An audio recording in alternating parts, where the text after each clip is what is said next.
Hello, everyone. Good morning or good evening, depending on where you are at this time of the day. Thank you for attending our GDPR webinar series. This webinar is a collaboration between Ascender and SD Worx, both members of the Payroll Services Alliance. The Payroll Services Alliance is a network of payroll services companies across the globe, and it's the second biggest payroll vendor globally, with 7 leading payroll companies working together, namely Aditro, Ascender, Ceridian, Eleanor, F2A, SD Worx, and Ceresco. Today we are joined by Sheila FitzPatrick, one of the world's leading experts in data privacy laws, including EU GDPR laws, and honored also as one of Silicon Valley's Women of Influence for 2017 and one of the 50 most influential people in EMEA in 2017. Hi Sheila, happy to have you here today. Thank you, Gert. It's a pleasure to be here. Myself, I'm Gert Beeckmans. I'm Chief Risk and Security Officer for SD Worx and responsible for the enterprise-wide security and data privacy programs for protecting customer information within SD Worx. In this webinar, we will be discussing about global data privacy laws, the ripple effect of the GDPR towards also companies outside the EU, and how it will affect HR operations. You can ask questions using the box on the right-hand side of your screen. We will answer the questions towards the end of the webinar. If you have any specific questions for one of the two presenters, please also mention for which presenter you want to ask the question. We would like to encourage you also to use the hashtag data privacy law and the handle at SDWorks and at AscenderHCM on Twitter. So without further delay, I would like now to pass you over to Sheila. Okay. All right. Thank you so much, Gert, and thank you to all of you who have joined today. We really appreciate it. Briefly, I'd like to just take you through the agenda. As Gert mentioned, we are going to talk about not only GDPR, but why data protection laws are expanding around the world. Talk about the roles of tools and technology and some of the misnomers that are out there in the marketplace today. The ripple effect of GDPR. Tell you a little bit about risk mitigation. So, how you can embrace data and technology while still complying with the various obligations you have around the world.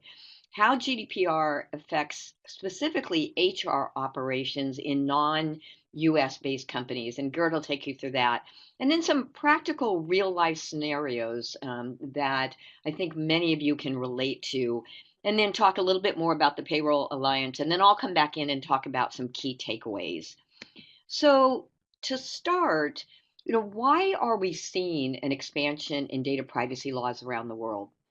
Well, very simply, it's because new technology is definitely driving the need for greater privacy rights. You think about the use of the cloud, Internet of Things, AI, artificial intelligence, which is allowing many organizations to monetize the data that they collect. And so the more and more that we see technology expanding, we realize that there is a greater need to ensure that personal data is protected at the greatest level possible. And protection is not only a security issue, and I'll talk about that in a minute, but it's really around looking at what data you're collecting and why you're collecting it.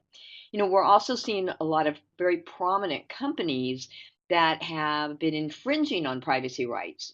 Many of us have seen in the news what's been going on with some of these multinational companies and some of the issues of concern, not only to the public, but to regulators around the world. There's certainly more of a heightened concern by individuals over their own fundamental right to privacy and what data companies are collecting on them and what they're doing with that data. And there seems to be a pervasion within the world today of a lack of trust and transparency with many companies that collect and process personal data. We definitely have new business models. Many companies no longer operate in a purely domestic environment. We're seeing more and more global expansion. Even companies that may only have operations in one particular country are still interacting with the personal data of individuals in various countries around the world. And then certainly there's been an increased media and social media focus on the sheer number of data privacy violations and security breaches that we've seen over the last 2 years. In 2017 alone, there was a 67% increase in data privacy violations. And so far to date, in 2018, we've seen a 72% increase. So all of these things, combined with the massive amount of data that's being collected every day, is leading to the need for greater privacy rights. And as a result, we've now seen the biggest change in data privacy laws in over 25 years, and that's the GDPR. Everyone has been talking about the new EU General Data Protection Regulation. Currently, it is viewed as the new gold standard. However, there's many laws around the world that are catching up with GDPR, and in some cases, which I'll talk about in a minute, have even surpassed some of the requirements in GDPR. But specifically, the new regulation has 11 chapters and 99 articles, so it's quite extensive. It's the intent of the GDPR was to really address the new digital age. It replaces the old EU directive and many of the member state national laws that dealt with traditional processing of data, but not in a digital environment. Within the regulation, we're seeing more expanded rights for individuals. You have a right of portability, you have the right to access your data, you have the right to have your data destroyed once it is no longer needed or there's no legal requirement to maintain it. There's more emphasis now on the roles of the data controller and the data processor, meaning if you're a company that collects personal data initially for a very specific purpose, you have to be extremely clear about what you're doing with that data, why you're collecting it, who has access to it, etc. And when you engage a third party to provide a service on your behalf, that third party would be considered the data processor. And both controllers and processors have equal accountability under the law. So for instance, if you dealt with a cloud provider, for instance, and you stored your data in a cloud environment in their data center, in the past, many cloud providers have said, it is not our obligation to comply with the privacy laws. It's your obligation as the customer because you decide what you're going to put into our environment. Under GDPR, processors can no longer push sole accountability back down to their customers. There's now equal accountability. There's mandatory reporting requirements in terms of the type of processing you're doing and how much processing you're doing, whether it involves sensitive data. There's more interaction required now with data protection authorities to check things like data privacy impact assessments that you might be conducting. There's definitely stronger enforcement actions that I'll be talking about. And as I mentioned, transparency and trust is critical. Your terms and conditions and services of use have to be extremely transparent. They can't be written in such a way that no one understands what they're reading. And your policies have to adhere to the law. Your policies do not take precedence over the law. The law takes precedence over your policies. So to move on to talk about some of the highlights of GDPR. First and foremost, it is a legal and business compliance issue. It is not first and foremost a technology issue. It impacts any company anywhere in the world, regardless of where you're located, even if you do not have operations in Europe. But if you provide goods and services to an EU resident, if you have access to the personal data of an EU resident, if you monitor the behavior of an EU resident, you are obligated to comply with GDPR. That's quite a change. As I mentioned, there's greater obligations on both data processors and data controllers. There's a concept called data minimization, meaning you should only be collecting the minimal amount of data you need in order to provide the services you're trying to provide or manage the relationship you're trying to manage. There's a new organization called the EU Data Protection Board that has oversight over all of the regulatory authorities and is basically the guiding force to ensure that GDPR is being complied with. There's greater sanctions, and I'll talk about those in a minute. There's also an expansion on the definition of personal data, and I'll have that on my next slide. You must also have a lawful basis for processing data. And there are 6 lawful bases for processing that. Again, I'll address that in a minute. There's new obligations around data breach notification. It's now 72 hours from the time you suspect that you have had an intrusion or unauthorized access in your environment. that could lead to substantial harm to an individual, you must report that to the data protection authorities. You also have to think about embedding privacy in everything you do. Privacy by design. We've always looked at security as part of our implementation plans and our planning process, but now you need to address privacy before you address security. Your documentation has to be clear and transparent. Again, not written in legalese where no one can understand what your policies and procedures say. They have to be extremely easily understandable. You have to conduct privacy impact assessments. Anytime you're rolling out a new program, a new policy, a new process that could potentially impact the personal data of an individual. In some cases, you may have to appoint a data privacy or data protection officer. That could be either an internal or external person with extensive knowledge in global data protection laws. And then one of the areas that is really giving companies a lot of concern is the right to be forgotten or the right to erasure. And this means any individual has the right to request that their data be destroyed once it is no longer needed for the purpose for which it was collected, and there is no legal obligation or regulatory requirement to maintain that data. So moving on, personal data, just very briefly. Personal data is any piece of information that is identifiable to a person or can identify a person either directly or indirectly. Under the GDPR, that definition has expanded to include business contact data, IP addresses, location data, biometric information, genetic information, and unique identifiers. There's a subset of personal data that's called sensitive data. Sensitive data is very specifically data that reveals racial or ethnic origin, political or religious affiliation, philosophical beliefs, trade union membership, health or medical details, sexual orientation, or criminal convictions. These are definitely personal data elements, but they're at a higher category and they're considered sensitive data, and there's more restrictions even around those. Non-personal data would be aggregate, statistical, or anonymous data that in no way can be tied back to a person either directly or indirectly. So even if you think you have data that's not considered personal, you might have someone's network ID, and you say, I can't tie that back to a person. If you can go through a process to indirectly tie it back to a person, it is considered personal data under GDPR. And in some jurisdictions, even information related to a company would be considered personal data.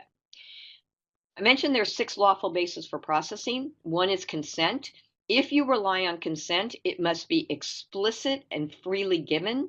It cannot be assumed, it cannot be forced, and it cannot be a condition of providing services. It is not appropriate in the context of an employment relationship. You might have a contractual necessity to which the data subject is a party to a contract. In that case, you have every right to collect the personal data that is needed to manage that contract. If you have a compliance with a legal obligation, then you are allowed to collect the personal data without consent. If it's a situation where the individual, it's a matter of life or death, you do have the right to collect and release that personal data. Public interest might be for national safety in the possibility of any terrorist activity or law enforcement activity, then the information is allowed to be collected and used. And then the last lawful basis is what's called legitimate interest. When you as a company rely on legitimate interest, it means you have an obligation to collect data. It's not a legal obligation, it's not a contractual obligation, but you need to manage your own intellectual property. You need to protect the assets of the company. So you have the right to collect certain data, but you have to ensure that your justification does not infringe on the rights of the individual.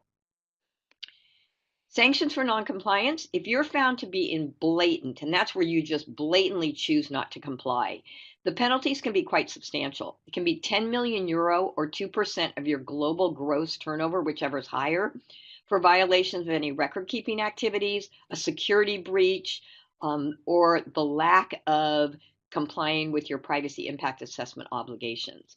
There is a higher sanction of 20 million euro or 4% of global annual turnover for violations of your legal justification for processing data, for the lack of consent where consent is required, for the abuse of data subject rights, and for cross-border transfers without going through the compliance process.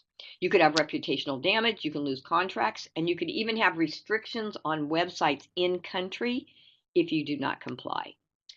So one of the things I like to talk about is the fact that tools and technology alone do not solve GDPR. As I mentioned, there's 99 articles in the GDPR, but only 8 specifically deal with technology. And unfortunately, when GDPR was released, a lot of companies jumped on the GDPR bandwagon trying to sell tools and technology to solve what is essentially a compliance issue. So for GDPR, you have to start with the foundation of what your privacy program looks like. And I use the model of building a house.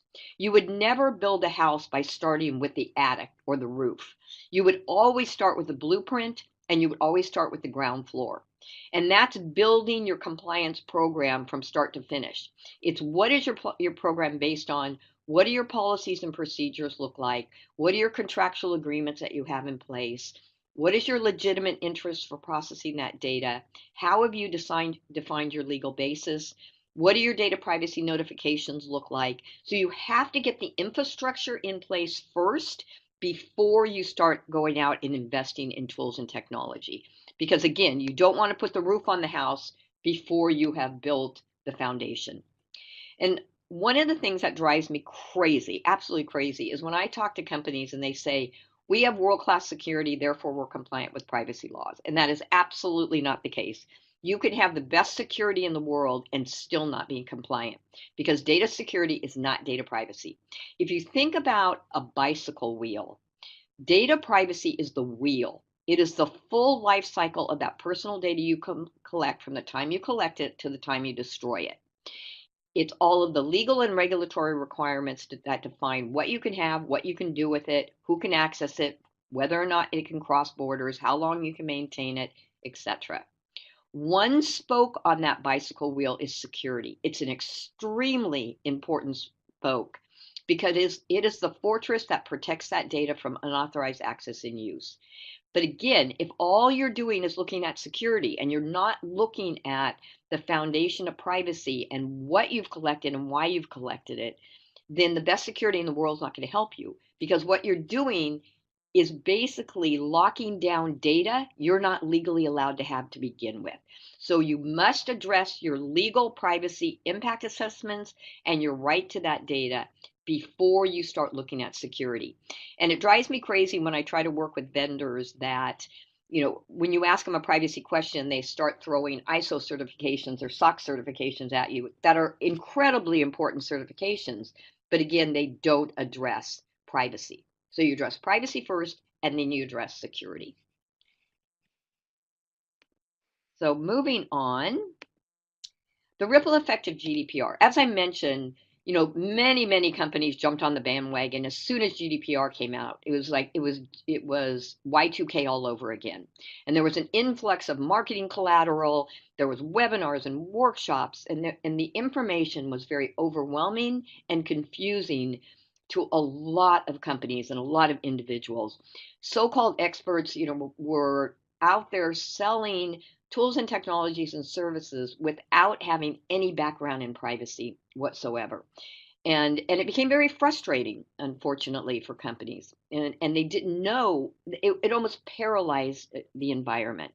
And so, that was part of the negative impact of GDPR. The positive side is that it has really awakened that recognition of the importance of the fundamental right to privacy.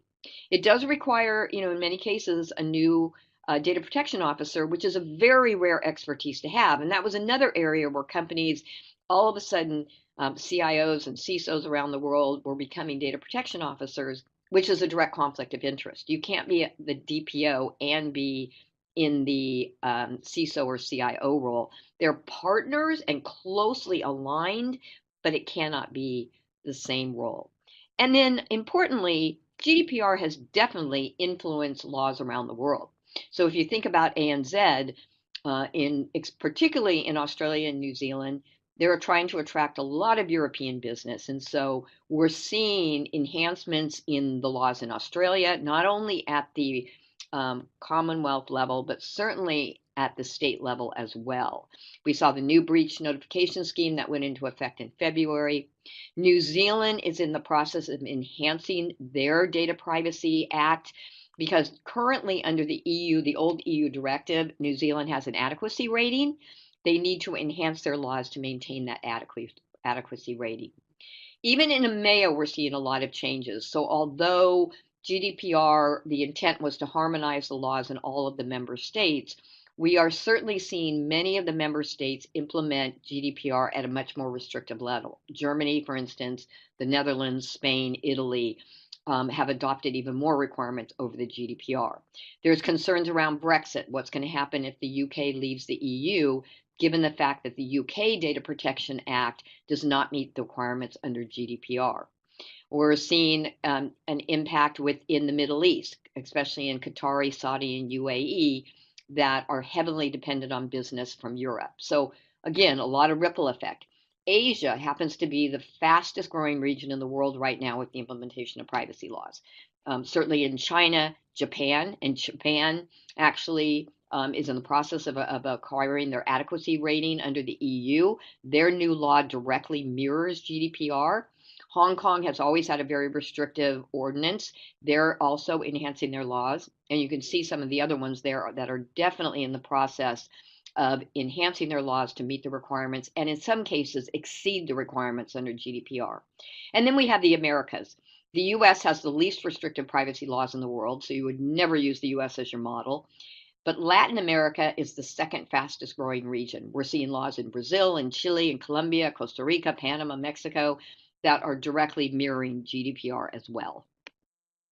So GDPR compared to other specific laws, and just to give you sort of a high-level overview, there's a lot of similarities. In many jurisdictions, there is a consent obligation to be transparent with individuals about what you're doing with their data and obtaining their approval to use their data. Privacy by design is embedded in many of the laws around the world already, as well as the compliance with privacy principles and obligations. In most cases, in every jurisdiction, you have to be transparent about what data you're collecting and what you're doing with that data. There's varying degrees of data breach requirements around the world.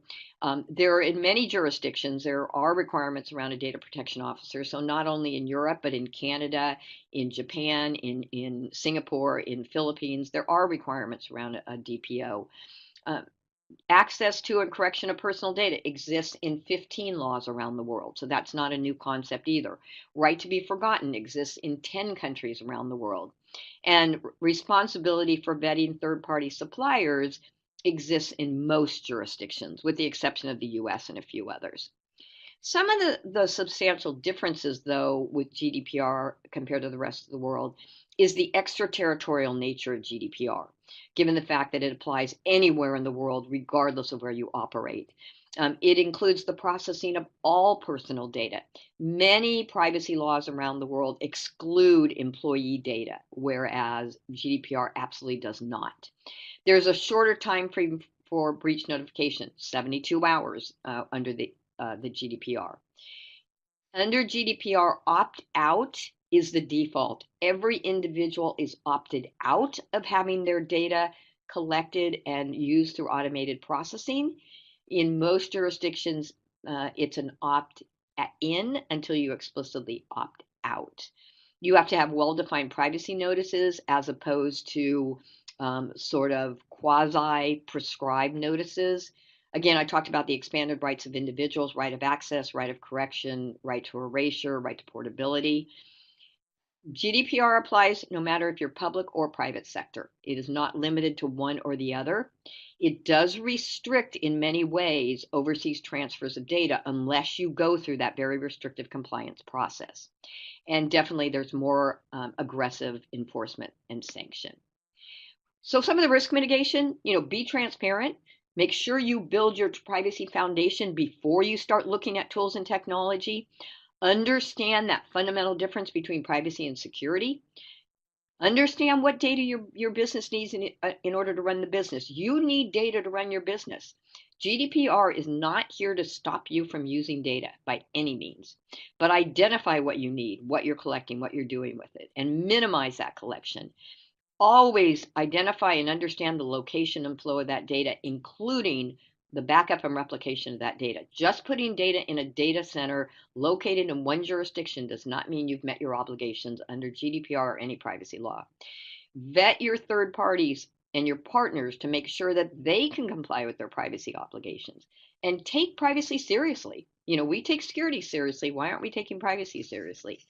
Don't allow waivers that override privacy obligations. And again, understand technology cannot drive privacy decisions. Privacy drives technology decisions. And this is an evolution. It's not a revolution. So I'm now going to turn it back over to Gert. Thank you, Sheila. Very interesting, and thank you for the complete overview. I will try now to translate a bit more into towards the HR context, and we'll be walking through 4 concrete cases and examples on how GDPR might affect your HR operations and how that plays out in practice. Before I dive into the examples, I still want to shortly touch on the data subject rights, as Sheila has already mentioned a few times during the presentation. One of the major principles and backgrounds behind the GDPR was also to give back a bit more the power towards the individual. Before GDPR, a lot of there were privacy laws as well, but a lot of us were feeling powerless as to what they could do with their data and how to handle certain situations of too excessive use of data. Now GDPR brings back a bit that power towards the individual. Now for you as an employer, that means towards your employees. And it also means that your employees within the EU have pretty extensive rights on the personal data that you hold. And you will have to be able to deal with that and to answer these. Some of these already exist for quite a while, like transparent information, right of access, right of correction, but there are quite a few new ones as well that have been embedded in the GDPR after a few law cases the past few years. One of those is the right to erasure that has a bit evolved from the Google right to be forgotten case within Spain in particular, where somebody was asking having his data erased or no longer visible through a Google search. And it has been broadened and expanded as a general right and a principle. So as an individual, you can have the right to ask for the erasure of your data. Of course, that's not an absolute right. It's always in balance with other rights. So you will have to assess that. There is also the right of data portability, which is also a new one, certainly plays out in the consumer market, but it might also have an effect on the HR part, where an individual can ask to have his data transferred in a common, understandable, readable format towards another provider. So also a very important one to look at. And there is also the right to object to processing. So all these rights, I'm not going to go in each one of them further into detail, but that means that you will have to get to know them. If you have people or processing data of individuals in the EU, you will have to know all these rights. And you will also have to be informing employees on their rights. So I think it's important from an HR perspective that you put that, you have a good understanding and you put that on your intranet in a good privacy statement or in some other format, and that you demonstrate that you inform your employees on what they can ask you in terms of personal data. Also, as I mentioned before, and certainly with the right to erasure, there are a lot of companies afraid a bit on how far that goes, that right, and do I then have to execute that if somebody asks that without without any further notice. No, any of those rights, they are important, but they always have to be balanced with your own obligations and other laws and rights to which you are subject to. So each time you receive a request of an employee, you will have to evaluate that in balance with your own obligation and in balance with the rights of the employee to his data.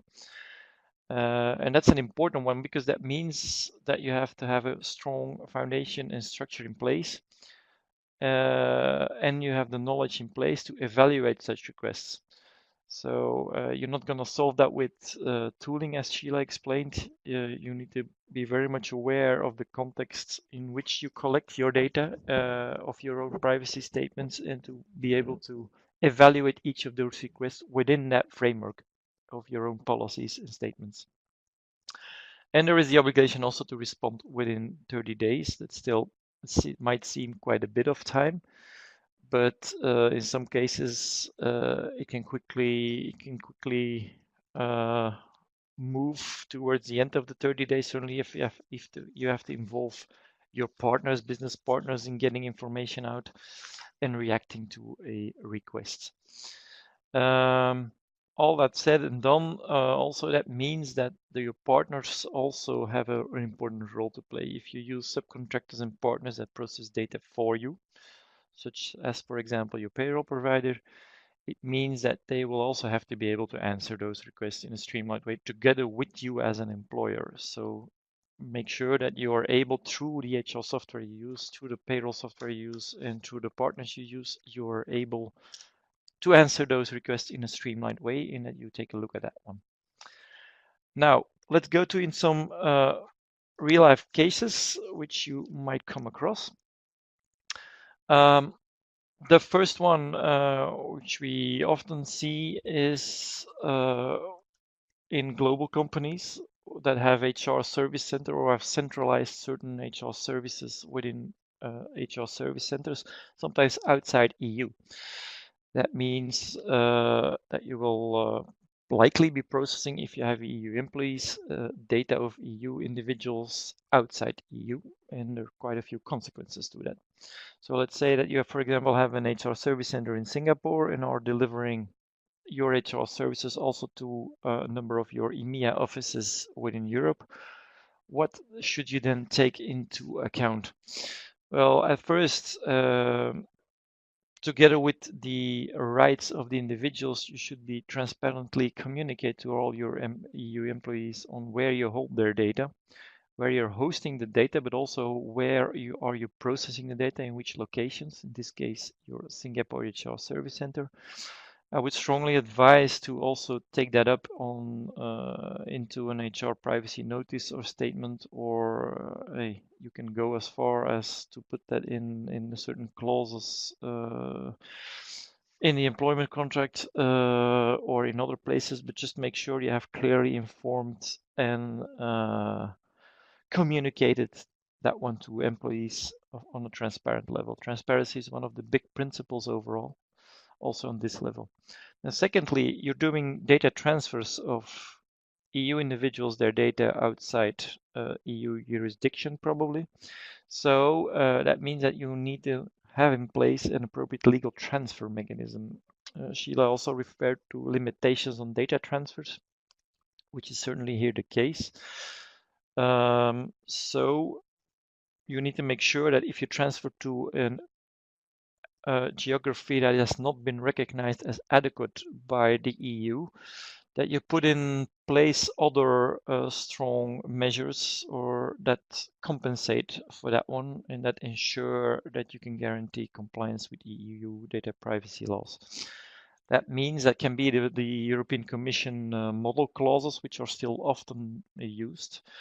That can be within the company, if you are a large company or provider, you might have binding corporate rules that you can use or other mechanisms. But please make sure you have those in place, because else you will have a illegal transfer of personal data outside EU, which, as Sheila mentioned as well, is subject to the highest category of fines and sanctions.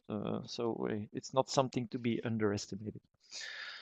Also, your employees in your HR service center in Singapore, it's not because they are in Singapore that they shouldn't be aware of all EU obligations you have as an employer.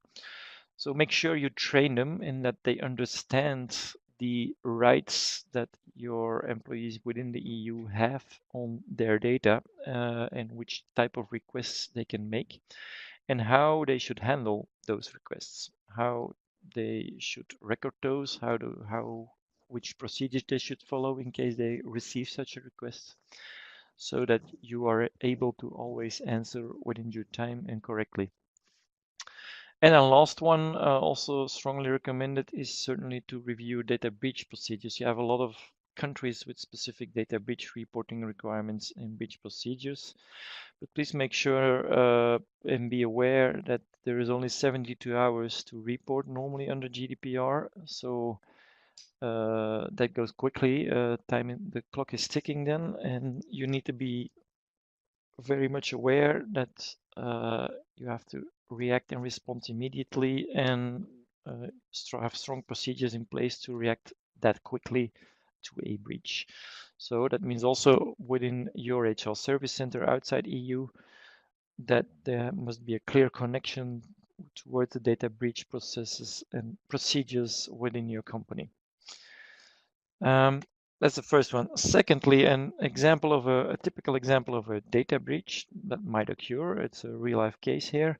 So due to a processing error, one of your EU payroll providers has uploaded a number of employees with the same employee number, and as a consequence has generated payslips containing the information of multiple individuals in there, leading to a breach that one coworker has not only access to the payslip information of himself, but also of another coworker.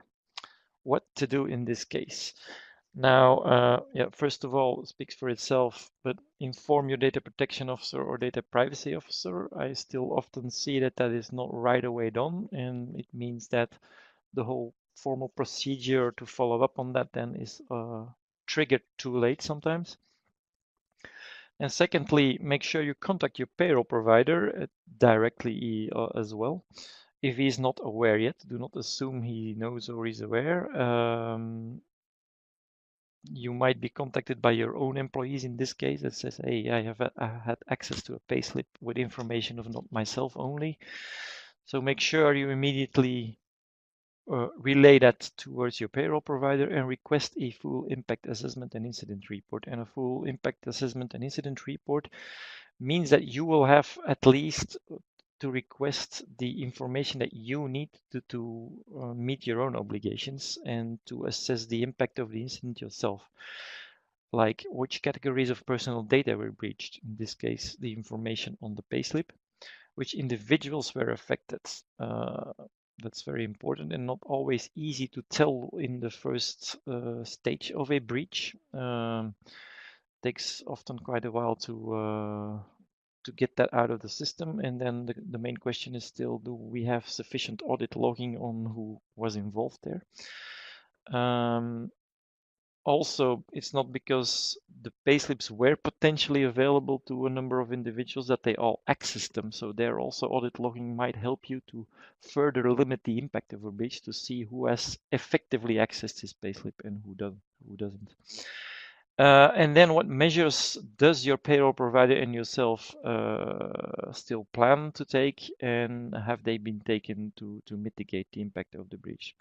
Speaks for itself as well that in such a case, the best scenario is also to contain the incident immediately and to temporarily disable access to the online payslips just to make sure that this doesn't spread further.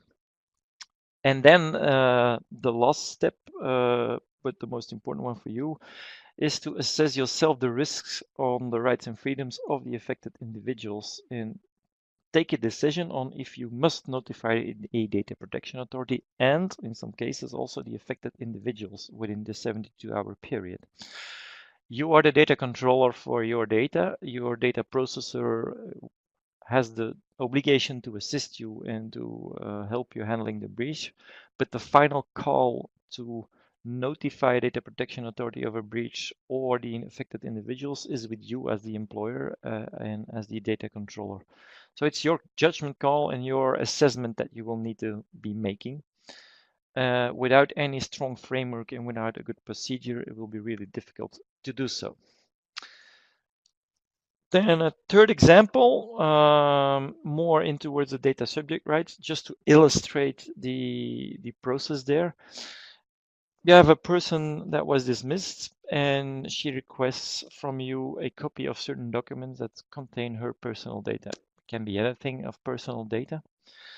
Now what to do on it? First of all, she has the right to do so. So there's a right of access under GDPR as one of the various data subject rights that exist. So your ex-employee or former employee certainly has a right to ask that question and to request a copy of her data. And in principle, you have 30 days to respond. How to interpret that in that access right depends a bit. As said before, you need to balance it with your other obligations you have, and the rights and freedoms of other persons within your organization. That can be also business secrets of you as an employer, other employees, etc. So it doesn't mean that you have to just take blindly all the information concerning a certain individual and just provide it to her. You could, in certain cases, restrict or refuse certain access if it contains information on, for example, other employees within your company, because then you might be breaching the data privacy of other individuals if you just give everything away. But notwithstanding that one, I think it can still be quite an administrative burden to answer to such a request. We've seen the case a few years ago with Facebook and Google as well, where in the beginning there were not really formal procedures to request your data, and where at once they were flooded with requests to respond to people on what data they collected of their users. And then they had to also put the necessary procedures in place and automated reports, etc., to allow for timely response to such requests to obtain a copy of your data. You will see also tooling will not just help you. You can put the tools in place to get access to that data, but the main question is also how to evaluate if a request is valid within a certain framework, and does it fit with your data privacy policies? What are you allowed to give, what not? As Sheila explained, it's your foundation that will determine how far you can go along with certain requests and how far you want to go along with certain requests. So important to have a procedure and a process for this in place, that you know who will evaluate this within my company if I get such a request, who has the knowledge to help me with it, and how are we going to collect all that data that is probably in various systems spread out across the company to answer to such a request.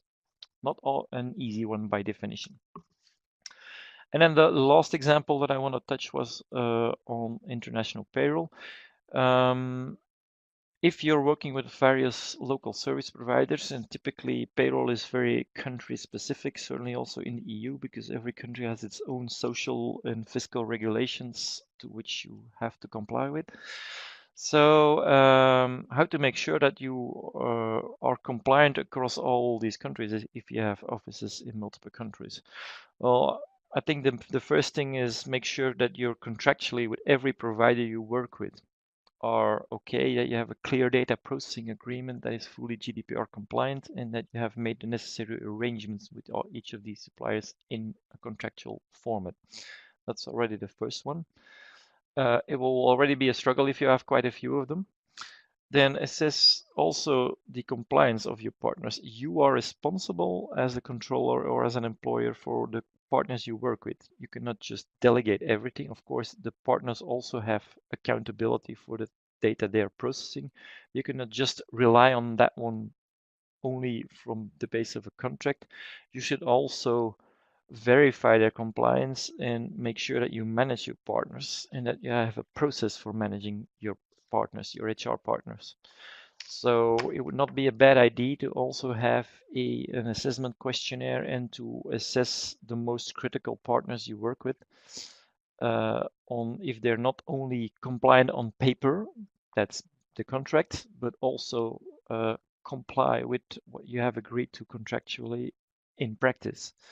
Do all their practices, processes, toolings, etc., effectively do what they pretend or to say that they do? That's your responsibility, and you're accountable for demonstrating that one, that you check your partners and that you do that.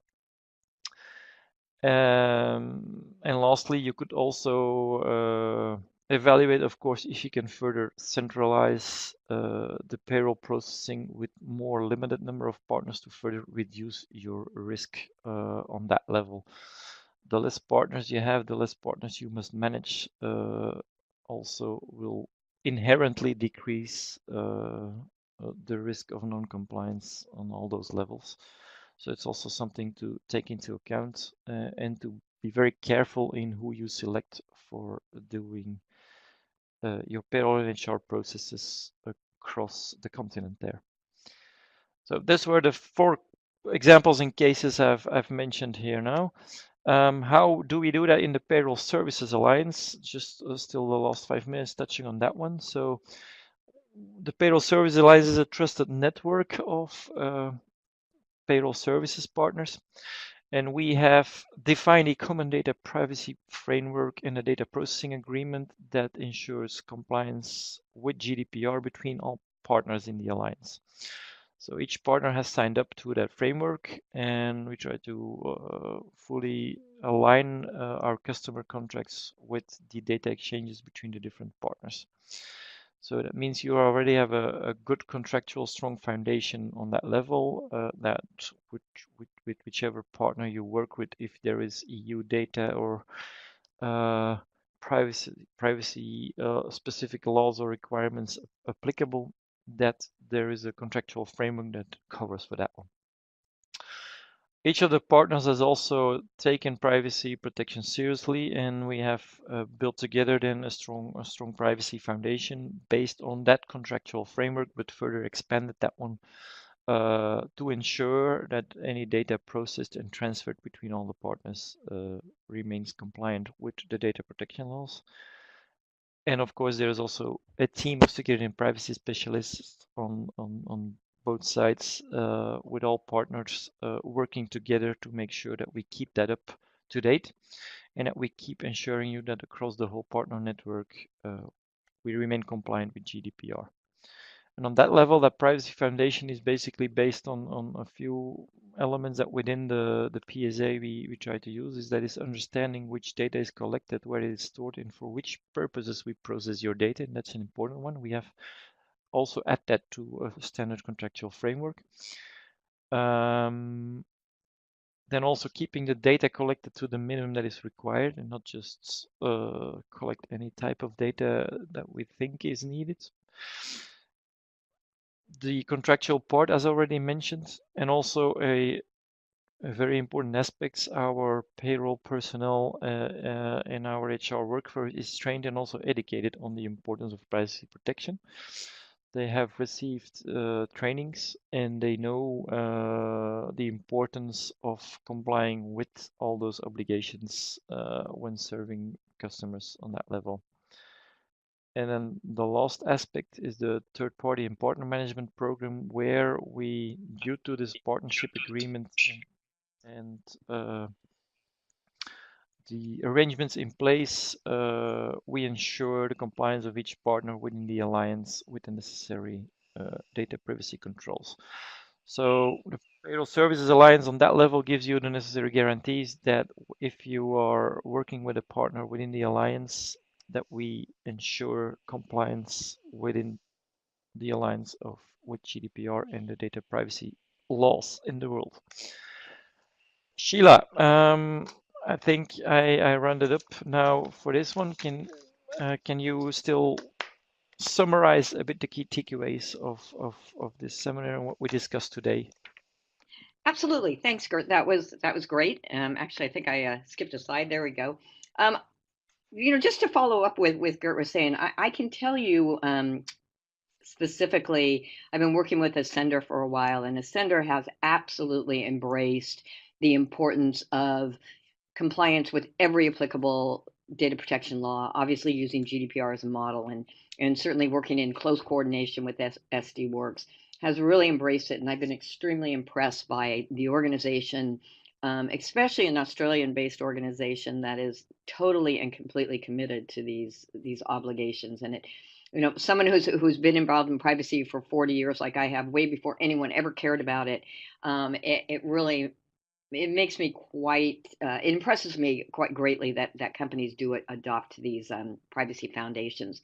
So just to sort of wrap up and some key takeaways that hopefully you'll walk away having a better feeling about is that it is extremely important that you embrace the privacy laws. You don't run away from them. Um, they're not in place for you to be scared. They're not in place for you to prohibit you from doing business, but to really look at the way you're using personal data and understand, that importance of privacy first and foremost above anything you do. And that it is a compliance issue that's not going to be solved solely by technology. Again, remember to build that privacy compliance foundation based on the most restrictive laws. You don't want to manage privacy on a piecemeal basis. You don't want to say, well, if we operate in Europe, we'll treat it this way. If we operate in Canada, we'll treat it this way. If we're in Singapore, we'll treat it another way. You want to have one solid global foundation in place. Understand the importance of that privacy due diligence. It is just absolutely so essential. And to repeat myself, because it is my biggest pet peeve, is to really understand that security is not privacy. They are very separate, yet also aligned. The implementation of the breach notification remediation plan is essential. And more importantly, be a privacy evangelist within your organization and help solidify your company's reputation as a proponent of privacy compliance, and turn privacy into a competitive advantage. Build that trust. Privacy is not a negative. It is absolutely a positive. And if you can embrace it and talk about it and adhere to it, you will be further ahead than your competition. So I would like to thank you, but first of all, we'd like to really open it up to questions. And Gert, I'll turn it back to you because I think you're going to Yeah. sort of entertain the questions to ask people to submit some. Yes, so please don't hesitate asking any specific questions you might have from your own experience, your own site. Just drop them into the Q&A on the right side, and we will take them one by one as quickly as possible, and as far as the time allows. I have a first question of a participant here. Can you tell me how the GDPR affects the China cybersecurity law? I don't know, Sheila, do you have any updates or insights on that one? Sure, I'd happy to take that one. So it was important to understand two things. One is that China implemented their cybersecurity regulation back in 2017. That's a fairly restrictive regulation, although the implementation and the enforcement itself hasn't been very aggressive. And what it requires is that any personal data of a Chinese citizen must reside within servers and databases in China within the PRC. And there's quite a complicated process that you have to go through. The issue around the comparison with GDPR and the cybersecurity regulation is more around the Data Protection Act component of the cybersecurity law. China implemented their version of the GDPR called the Chinese Data Protection Regulation, the CDPR, in May of this year, that directly mirrors GDPR, but in some ways is more restrictive. So in the case of the Chinese regulation, explicit consent is required to transfer any data and process any data outside of China, even if it's needed for a legitimate business purpose. The other change is that within China, individuals do have the right of access and the right of erasure and the right of correction. And a company has no more than 30 days to respond and to provide the information. Now, whether or not that's being enforced is a totally different question. The law is there, it's in place, but the enforcement is quite weak right now. But the understanding is there are similarities, but if you have to look at comparison, there are additional obligations under the Chinese law that don't exist in GDPR. Okay, great. Thank you very much. There was a question also on how within the Payroll Services Alliance we manage data transfers. I'll quickly take that one then. I think on that level, as already mentioned, we have a data processing agreement and framework in place. And as part of that data processing agreement between all partners, we have included the standard contractual clauses of the European Commission into those. So enabling a legally correct transfer of data under GDPR and EU laws. That's the legal aspect in the foundation. In terms of actual transfers, that depends a bit on the tooling and the processes that are used and to which party you are working with or transferring data. Of course, we will ensure that all transfers are appropriately secured, are encrypted, etc. That's also being verified and monitored within the PSA as part of a daily data transfer part. So I hope I have clarified that one a bit more. Hey, Gert, there's a question that's come in from SKW that deals with marketing, and I think this is a question that many companies are dealing with. Do you mind if I just go ahead and answer that one? Yeah, go ahead. Okay, so the question is, I'm asking this on behalf of my marketing colleagues watching the webinar with me. There are vendors selling databases of employee client data, claiming it's legal. Is it really the case? No, it's not really the case. So let me explain this. This is data brokers that are out there that are certainly a very important business model for many marketing organizations. And what happens is that these are the companies that actually go through public websites, LinkedIn, Facebook, Twitter. They gather information on people's names, maybe the company they work for, email addresses, etc., and then they sell them to marketing organizations in order to do massive campaigns. There's no problem with that per se. The problem is that these companies, unless they have obtain the explicit consent of each individual on that list, they are not allowed to be selling that data because that's not their data to begin with. And so you as an organization, if you're purchasing these lists, you have the obligation to reach out to the individuals on the list if you're doing a marketing campaign, and you have to do what's called a one touch, meaning you reach out to them through whatever mechanism you're reaching out, whether it's email, whether it's a telemarketing campaign.